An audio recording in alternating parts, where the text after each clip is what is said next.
Friends, मैं anthropology का बिल्कुल फ्री में कोर्स लेके आई हूँ आपके लिए। पूरा कोर्स मैं फ्री में पढ़ाऊंगी एंथ्रोपोलॉजी। अगर आप यूपीएससी की प्रिपरेशन कर रहे हो या फिर किसी भी स्टेट पीसीएस की तैयारी कर रहे हो और एंथ्रोपोलॉजी आपका ऑप्शनल है, तो ये वीडियो आपके लिए है।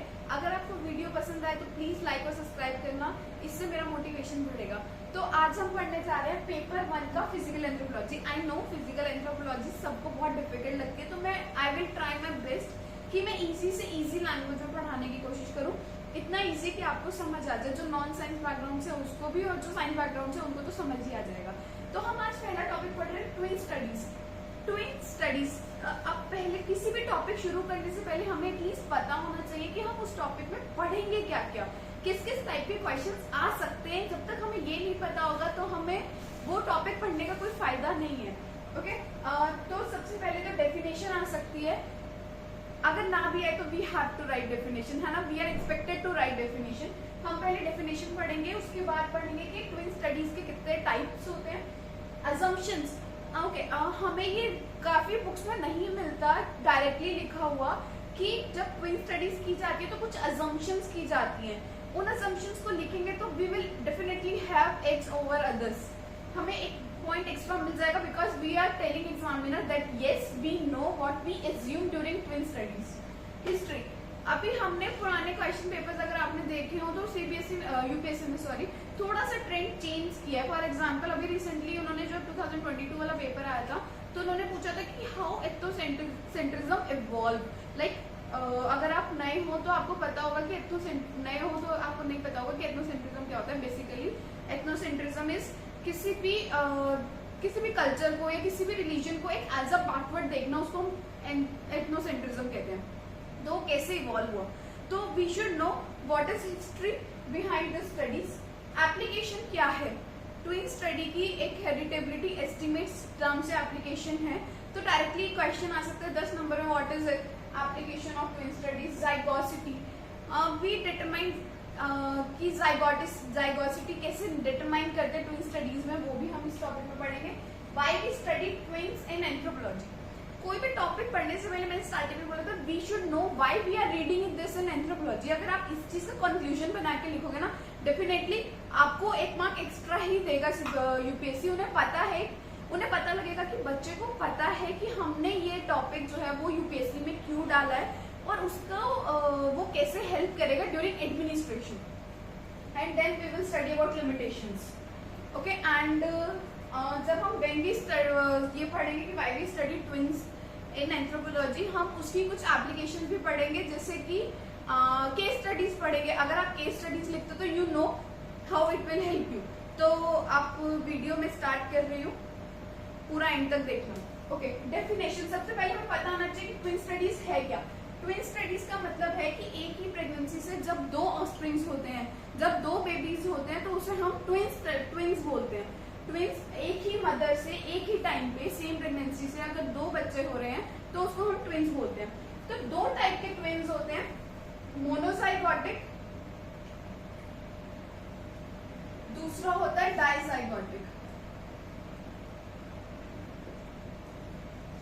मोनोजाइगोटिक नाम से ही पता चल रहा है मोनो, और डाइजाइगोटिक डाई। तो इसको मैं ऐसे mg से रिप्रेजेंट करूंगी पूरे लेक्चर में, और इसको dg से। पहले तो हमें पता होना चाहिए कि ऑफस्प्रिंग्स होते कैसे हैं। बेसिकली एग फीमेल से आता है और स्पर्म मेल से आता है। ये जब दोनों फर्टिलाइज करते हैं ना तो जाइगोट बनता है और जाइगोट से ऑफस्प्रिंग बनते हैं। ये जब नॉर्मल होता है, जब एक ही ऑफस्प्रिंग होता है। अब अगर जब 2 हो जाएंगे, 2 ट्विन्स होने होंगे, तो फिर कैसे होगा उसका, ये मोनोजाइगोटिक और डाइजाइगोटिक में बता रही हूँ। डाइजाइगोटिक में क्या होगा,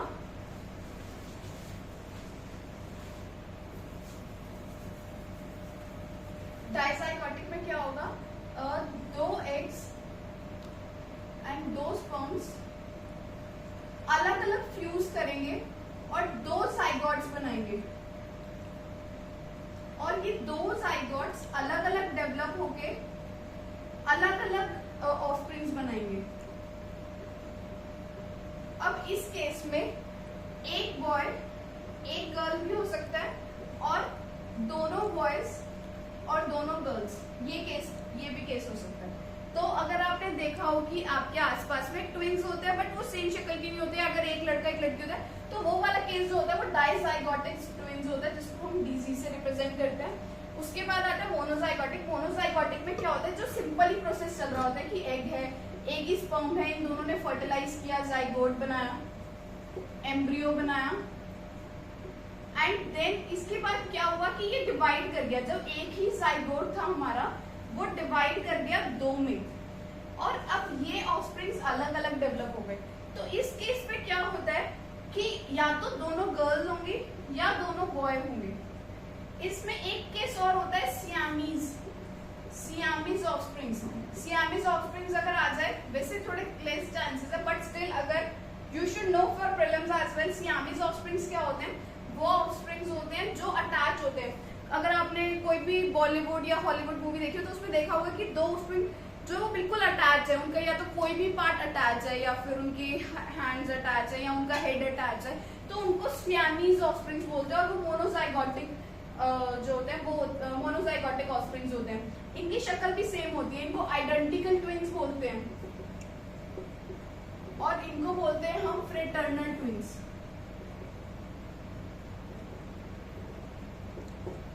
आई होप आपको इतना समझ आया होगा कि टाइप्स ऑफ ट्विंस कैसे होते हैं, आइडेंटिकल ट्विंस, फ्रेटर्नल ट्विंस। अब हम पूरे लेक्चर में इसको ऐसे डिनोट करेंगे, एमजी, मोनोजाइगोटिक, डाइजाइगोटिक, डीजी, ठीक है। और ये फ्रेटर्नल ट्विंस होते हैं, ये शक्ल से सेम नहीं होते हैं, बट आइडेंटिकल ट्विंस ये शक्ल से बिल्कुल सेम होते हैं। जनरली ये किसी भी एज में हो जाता है, बट अगर 35 प्लस अगर मदर होती है तो इस डाइजाइगोटिक होने के चांसेस बढ़ जाते हैं। अगर आपके पेपर में आ जाए difference between dizygotic and monozygotic, तो आप लिख सकते हो, बच्चे से डायग्राम ड्रॉ कर सकते हो। और अगर आपको नोट्स चाहिए तो आप मुझे कमेंट सेक्शन में बोल भी सकते हो, मैं नोट्स जरूर दूंगी। अब हमने ये पढ़ लिया टाइप्स, इसके बाद हम पढ़ेंगे अजम्पशंस कि ट्विन स्टडीज पढ़ने के लिए उस टाइम पे क्या अजम्पशंस की थी, क्या अभी भी अगर हम ट्विन स्टडीज करते हैं तो क्या अज्यूम करते हैं, क्या क्या अजम्पशंस हैं। अभी हमने पढ़ा डाइजाइगोटिक ट्विंस और मोनोजाइगोटिक ट्विंस। ऐसा माना जाता है कि जो मोनोजाइगोटिक ट्विंस है ना, वो आइडेंटिकल होते हैं, बेसिकली वो बिल्कुल आइडेंटिकल होते हैं, तो जेनेटिक जो होता है उनका वो सेम होता है। और डाइजाइगोटिक ट्विंस का जेनेटिक जो है वो इतना सेम नहीं होता, थोड़ा चेंज आता है। तो इसलिए इन्होंने स्टडी करने से पहले क्या एज्यूम किया कि अगर हम मोनोजाइगोटिक ट्विंस को, जो ट्विंस आइडेंटिकल ट्विंस हैं, उनको डिफरेंट कल्चर में रखेंगे और उनमें जो हैबिट्स बनेंगी ना, वो एनवायरमेंटल फैक्टर की वजह से बनेंगी। फिर से समझते हैं। फॉर एग्जाम्पल, एक ट्विन का पेयर है जो कि मोनोजाइगोटिक है, बेसिकली आइडेंटिकल है, उसके हम उन ट्विन्स को अलग अलग एनवायरमेंट में रखेंगे, किसी को अपने घर पे रखेंगे, किसी को नानी के घर पे रखेंगे। तो उन दोनों बच्चों में जो डिफरेंस आएगा वो उनके एनवायरमेंट की वजह से आएगा, और जो डिफरेंस नहीं है, जो बिल्कुल सेम है दूर रहने की वजह से भी, वो जेनेटिक है। जो उनका जो वो ट्रेट है वो जेनेटिक है। फॉर एग्जाम्पल, अगर बच्चों के अंदर इंटेलिजेंस डिफरेंट है, वो इस वजह से क्योंकि उनके एनवायरनमेंट की वजह से है। और अगर वो ऐसा है कि बच्चों में इंटेलिजेंस सेम है, अलग अलग एनवायरनमेंट में रहने की वजह से, रहते हुए भी, वो इस वजह से है कि बच्चे जो हैं वो उनके अंदर वो जीन्स के अंदर थी इंटेलिजेंस, ओके। और जब डाइजाइगोटिक ट्विंस की बात करते हैं तो उन्होंने ऐसा एज्यूम किया कि अगर डाइजाइगोटिक ट्विंस को हम साथ में रखेंगे और कुछ भी बिहेवियर उनका सेम होता है किसी भी चीज में, तो वो उनके एनवायरनमेंट की वजह से। फॉर एग्जाम्पल, अगर इंटेलिजेंस है, दोनों ट्विंस को एक साथ रखा और उनके अंदर इंटेलिजेंस सेम है, वो इस वजह से क्योंकि उनका एनवायरनमेंट ऐसा था। समझ आया बेसिकली कि अगर हम इस ट्विन स्टडीज को क्यों कर रहे हैं, हम ट्विन स्टडीज इसलिए कर रहे हैं, हमें चेक करना है कि जेनेटिक जो कोई भी जीन है वो कैसे इफेक्ट करता है। आप पूछोगे जीन क्या है मैम, बेसिकली जो मैं बोल रही हूँ, जो मेरी आपको कलर दिख रहा है, हेयर्स का ब्लैक, आईज का ब्लैक, ये सब जो है वो जीन इफेक्ट करता है। तो यदि इंटेलिजेंस है वो जीन की वजह से या एनवायरनमेंट की वजह से, कि मैं जिस एनवायरनमेंट में रही हूँ उस वजह से। इन दोनों चीजों को स्टडी करने के लिए हम ट्विन स्टडीज करते हैं, और उन्होंने एजम्पशंस भी यही की थी, इस टाइप से एजम्पशंस की थी। हमने एजम्पशंस पढ़ ली। इसके बाद है history. Siemens was the person in 1924 जिन्होंने जेनेटिक ट्रेट पढ़ने के लिए ट्विन स्टडीज को स्टार्ट किया था। ये एक मतलब कंफर्म नहीं है, बट ये है कि siemens was the person in 1924 who started the twin studies, and Francis Galton was again responsible for studies और ट्विन स्टडीज। अगर आपके पेपर में ट्विन स्टडीज आ जाता है और आप इन दोनों का नाम लिख देते हो, फ्रांसिस गैल्टन एंड स्विसमैन, आपको कोई नहीं रोक सकता नंबर लेने से, because examiners like writing anthropologist. अपने पर्सनल एक्सपीरियंस से, टॉपर्स के एक्सपीरियंस से, मेरे जो फ्रेंड्स जो ऑलरेडी ऑफिस है उन सबके एक्सपीरियंस से बता रही हूँ कि एंथ्रोपोलॉजिस्ट का नाम लिखना will give you extra marks. History. इसके बाद आता है हेरिटेबिलिटी एस्टिमेट्स।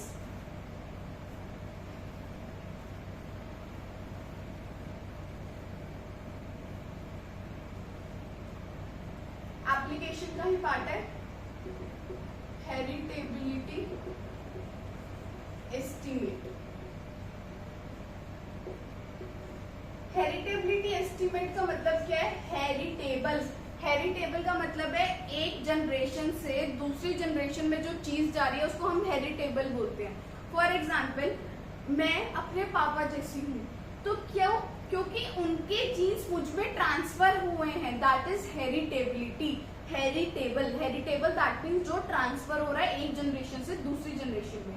तो हेरिटेबिलिटी एस्टिमेट्स निकालना जो है that is one of the application of twin studies. हम और भी एप्लीकेशंस पढ़ेंगे। One of the application is heritability estimate. अगर हम हेरिटेबिलिटी एस्टिमेट की बात करें तो क्या हो गया? Genetic variation. अभी हमने पढ़ा था ना कि दो टाइप से होता है, या तो जेनेटिक होते हैं, कोई भी चीज एनवायरमेंट इफेक्ट करती है, या फिर जीन्स इफेक्ट करते हैं। तो जेनेटिक वेरिएशन कितना है as compare to total variation. For example दो मोनोजाइगोटिक ट्विन्स हैं, ठीक है, उनके अंदर जो टोटल वेरिएशन है, जो दो वो अलग अलग हैं, उनके अंदर जो टोटल वेरिएशन है उसके प्रोपोर्शन में जेनेटिक वेरिएशन कितना है, एनवायरमेंट की वजह से नहीं, जो उनके जीन्स की वजह से जो वेरिएशन आया उसको हम हेरिटेबिलिटी एस्टिमेट बोलते हैं। इसको फाइंड आउट करने का एक तरीका है कॉन्कॉर्डेंस रेट। कॉन्कॉर्डेंस रेट क्या होता है? कॉन्कॉर्डेंस रेट होता है CR से रिप्रेजेंट करते हैं हम conc DG minus conc MG upon में 100 माइनस कॉन्क DG। इसका मतलब है कि जो दो डाइजाइगोटिक ट्विन्स हैं उनके बीच में कितना वेरिएशन है, माइनस में जो मोनोजाइगोटिक के बीच में है, अपॉन में 100 माइनस जो डाइजाइगोटिक के बीच में है, उसको हम करेंगे तो उससे हमारा कॉन्कॉर्डेंस रेट निकल जाएगा। कॉन्कॉर्डेंस रेट का मतलब है कि क्या प्रोबेबिलिटी है एक जीन की एनवायरमेंट, एक जीन की इफेक्ट करने की ऑर्गेनिज्म ऑफस्प्रिंग को, उसको हम कॉन्कॉर्डेंस रेट बोलते हैं। अगर इस कॉन्कॉर्डेंस रेट की अगर वैल्यू जो है वो हाई होती है दोनों के लिए, डाइजाइगोटिक ट्विन्स के लिए भी और मोनोजाइगोटिक ट्विन्स के लिए भी, इसका मतलब है कि जो वो ट्रेट है ना वो उसे एनवायरमेंट इफेक्ट कर रहा है। क्या मतलब? High concordance rate for both DG and MG, it is due to कि वो जो ट्रेट है वो एनवायरमेंट इफेक्ट कर रहा है। Trait is environmentally affected. अगर वो लो है DG में और हाई है MG में, तो इसका मतलब है कि वो जेनेटिक की वजह से। समझ आया क्या है कि हेरिटेबिलिटी एस्टिमेट? हेरिटेबिलिटी एस्टिमेट का मतलब है कि जो जेनेटिक वेरिएशन है वो कितना है as compare compare to total variation. Also concordance rate निकालते हैं। कॉन्कॉर्डेंस रेट जो है अगर वो हाई रहता है दोनों के लिए, मोनोजाइगोटिक के लिए भी और डाइजाइगोटिक के, इसका मतलब है कि जो वो ट्रेट है वो एनवायरमेंटली इन्फ्लुएंस्ड है। अगर वो डाइजाइगोटिक के लिए कम और मोनोजाइगोटिक के लिए ज्यादा होता है मतलब वो जेनेटिकली इन्फ्लुएंस्ड है। आई होप आपको समझ आया होगा। अगर नहीं समझ आया तो मुझे बताना, मैं फिर से बता दूंगी। इसके बाद आता है जाइगोसिटी। आई नो वीडियो लंबी हो रही है बट ट्विन स्टडीज कोई भी डिटेल में नहीं पढ़ाता है, वो सब ऊपर से पढ़ा देते हैं। एंड और इसमें से बहुत ऐसे क्वेश्चन नहीं आया तो बहुत ज्यादा प्रोबेबिलिटी है कि इस साल ये क्वेश्चन आएगा, क्योंकि क्वेश्चन पहले आते थे ट्विन स्टडी से बट 3-4 साल के गैप से नहीं आ रहे हैं। जाइगोसिटी बेसिकली कि जो दो ट्विन्स हैं उनके बीच में कितनी सिमिलैरिटी है, कितना सेम है, उसको पढ़ने को हम जाइगोसिटी कहते हैं। इसको हम एक डीएनए फिंगरप्रिंटिंग से पढ़ सकते हैं। अब आपको शायद पता हो कि जो मोनोजाइगोटिक ट्विन्स होते हैं, जो आइडेंटिकल ट्विन्स होते हैं, वो एग्जैक्टली सेम होते हैं, तो उनका सिर्फ इकलौता सिर्फ इस दुनिया में हर किसी का डीएनए जो होता है वो डिफरेंट होता है, बट मोनोजाइगोटिक ट्विन्स का डीएनए सेम होता है, फिंगरप्रिंट भी उनका सेम होता है। तीसरा है सिमिलैरिटी मेथड।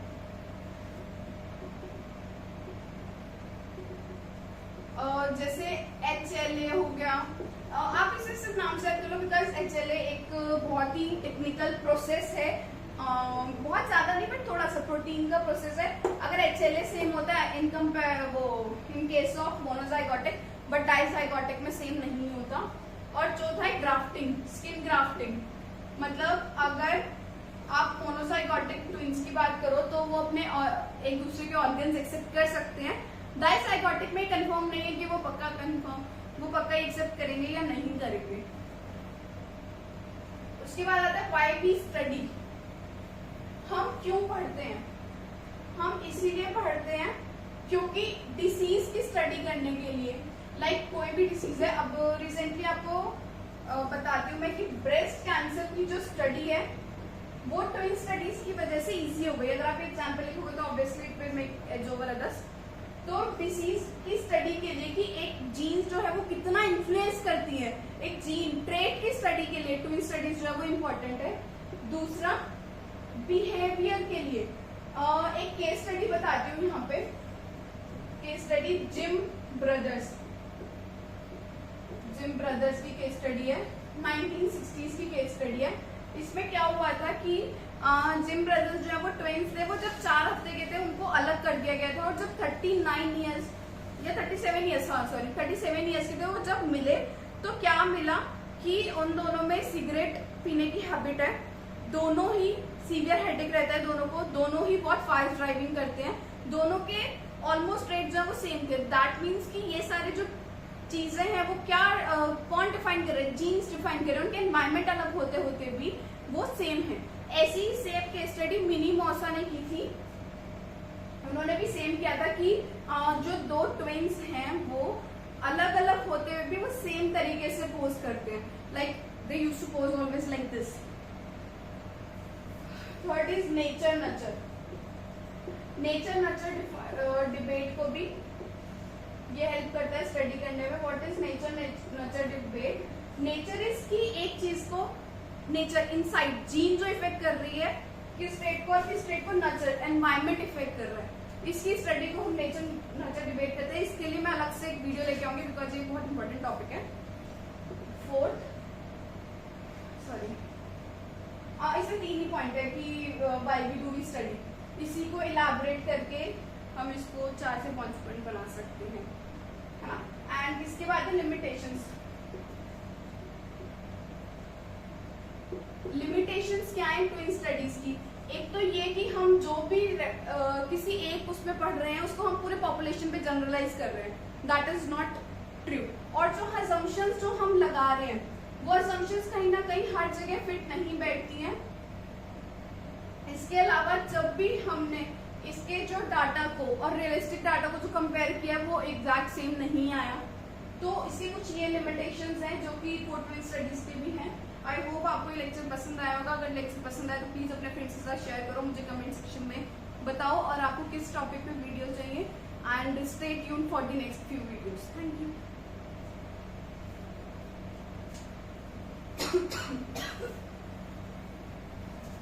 इधर की वीडियो पे डालूंगा।